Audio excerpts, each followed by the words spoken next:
This news update is brought to you by... Say hello to Shanta. Shanta is an entertainer, but she also loves to be entertained, which is why she has Flow TV brought to her through Flow's 100% fiber to the home network. It's great for busy Shanta because she can control the time she watches her favorite shows, play back from the start in case she missed it, or even record with cloud video recording. And with her Flow services bundle, enjoys much more for much less. Visit any Flow retail outlet, call 1-800-804-2994 or visit discoverflow.co to find out more. One-of-a-kind connection. This is how we flow.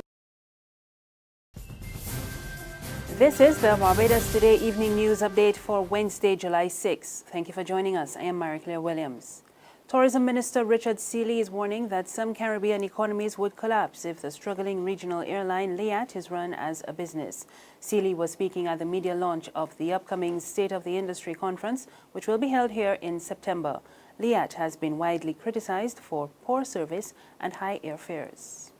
The truth is that if you had to run LIAT as a business, there are economies in the Caribbean that would collapse. There are countries right now that rely on LIAT to the extent where they would probably be at risk of being a failed state if they didn't have the LIAT service. It is, of course, hurtful that some of these countries are the ones that don't want to put a red cent in LIAT too. We have to be as viable as we can be, but still understand the social responsibility that we have to the region. There are taxpayers in the region, particularly the ones in Barbados, who are bearing a disproportionate part of the responsibility to keep LIAT in the air. Seeley also sought to set the record straight on reports of plans to move the airline's base from Antigua to Barbados. What has been agreed to at the level of the board of directors, and it was endorsed by the prime ministers of the shareholder governments, and what was endorsed by the shareholders was an arrangement where the hub would be shifted away from exclusively at Verbird International in Antigua and would include Grantley Adams International in Barbados. It would also include PRCO. There were, I think, 4 aircraft were to be based in Antigua, 4 aircraft were to be based in Barbados, and 2 aircraft to be based in Trinidad. The rationale for that, which came from the senior executives, was that because of the flow of Caribbean travel and because of the routes that are more popular and more profitable, it made more sense to have more aircraft based in the southern part of the Caribbean. The public is being assured that they will be able to enjoy a safe and peaceful crop-over season this year. Acting Police Commissioner Tyrone Griffith told the annual general meeting of the Barbados Police Association this morning that officers are taking every precaution to ensure that law and order is upheld during the season. I can assure you that our planning has been advanced and that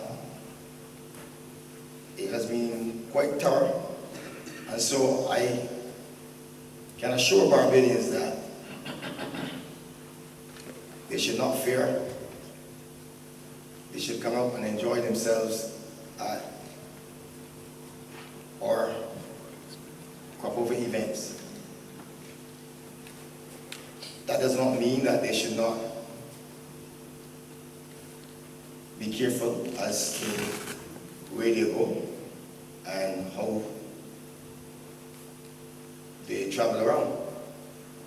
But they also have a role to play in informing us as to anything that they become aware of that might turn out to be important in shelving incidents that would otherwise mar the festive activity. The Department of Commerce and Consumer Affairs is advising the public of a number of recalled products. These include a selection of protein drinks comprising Protein Plus shakes by Bolthouse Farms with the best buy dates between June 20th, 2016 and September 18, 2016. 4 flavors of Nature Valley Protein Chewy Bars and Nature Valley Simple Nut Bars by General Mills have also been recalled. The Standards Administration Unit of the department is currently working with importers and distributors to ascertain whether the affected items have been imported into Barbados. And they are advising all persons who have traveled and bought any of the products from overseas for their personal use to check to confirm that they do not have these recalled products in their possession. And now this health update. The Ministry of Health in Jamaica says Barbadians traveling to that country will not need a yellow fever vaccine certificate if they will be in transit for 12 hours or less. Earlier this week, the Ministry of Health here advised travelers to Jamaica who were in transit in Trinidad and Tobago or Guyana that they would need to provide a yellow fever vaccine certificate to enter Jamaica. In a statement sent to the ministry today, authorities in Kingston said this new instruction replaces all previous advisories. Jamaica says further that anyone arriving directly or indirectly from Angola must provide proof of yellow fever vaccination. In sports, Argentina and Barcelona footballer Lionel Messi has been sentenced to 21 months in prison for tax fraud. His father was also handed a jail term for defrauding Spain of 4.1 million euros between 2007 and 2009. Both men also face millions of euros in fines for using tax havens in Belize and Uruguay to conceal earnings from image rights. But reports say neither man is expected to serve time in jail. Messi and his father were convicted of 3 counts of tax fraud in today's ruling by a court in Barcelona.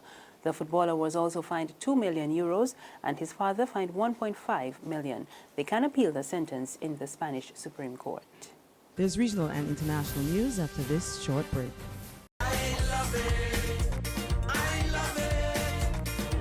Hey, I'm Red Plastic Bag, mentor of the Barbados TODAY Crop Over Champion Competition. What I like about this competition is the fact that it gives you, the public, a voice in 3 major competitions for crop over: Pickety Crop, Junior Monarch, and Soca Royale. Go to Barbados TODAY's Facebook page, click on the tab for the competition you want to vote for, then hit vote on your favorite video. It's as simple as that. I love it. I love it. I love it. Special thanks to our sponsors, Flow, Capital Media HD, CGI, the Barbados Public Workers Cooperative Credit Union Limited, and the NCF.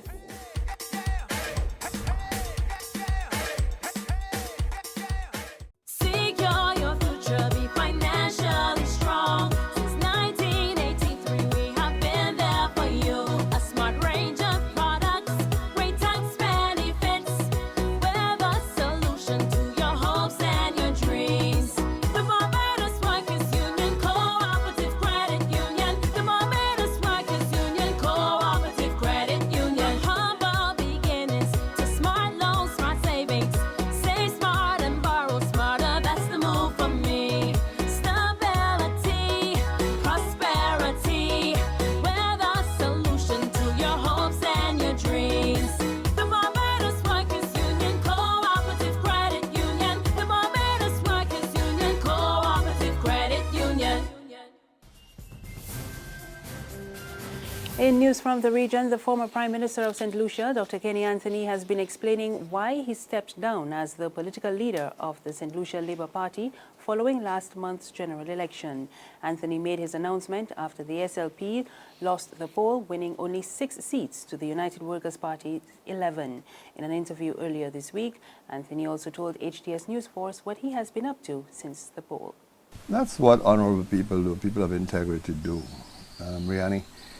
If you look at the recent events in the United Kingdom, for example, the morning after the Brexit vote, when the majority of the people of the United Kingdom decided that they would prefer to leave the European Union, Prime Minister Cameron announced his resignation immediately. Of course, since then, that has been followed by other adjustments, other resignations. And having lost 2 general elections very clearly, I would not have had the credibility to continue as political leader, or for that matter, as leader of the opposition. And there are usual specific events following a general election. When a party has lost a general election, there's always the anguish, there's always the pain, there's always the tears. It's difficult emotionally, and people spend time on that.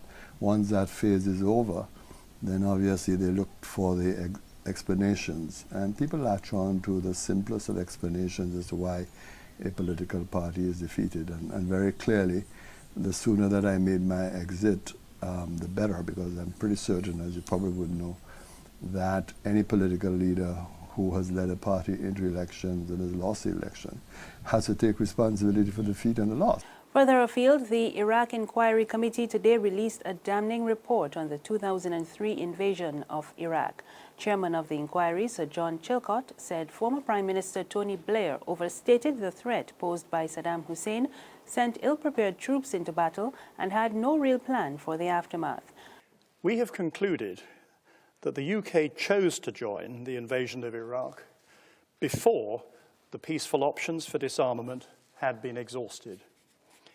Military action at that time was not a last resort. We have also concluded that the judgments about the severity of the threat posed by Iraq's weapons of mass destruction, WMD, were presented with a certainty that was not justified. Despite explicit warnings, the consequences of the invasion were underestimated. The planning and preparations for Iraq after Saddam Hussein were wholly inadequate. But in an immediate response, Blair apologized and expressed regret. For the first time since the Second World War, the United Kingdom took part in an invasion and full-scale occupation of a sovereign state. That was a decision of the utmost gravity. Saddam Hussein was undoubtedly a brutal dictator who had attacked Iraq's neighbors, repressed and killed many of his own people, and was in violation of obligations imposed by the UN Security Council. That's the news this evening. Remember, there's more on our website, www.barbadostoday.bb. You can also subscribe to our e-paper, email updates, and like us on Facebook. We're on Izumi Media in bus terminals and Screenplay at supermarkets and gas stations near you. Or you can tune into Channel 99 on Flow TV and Mix 96.9 FM for more news. I am Maricla Williams. Good evening.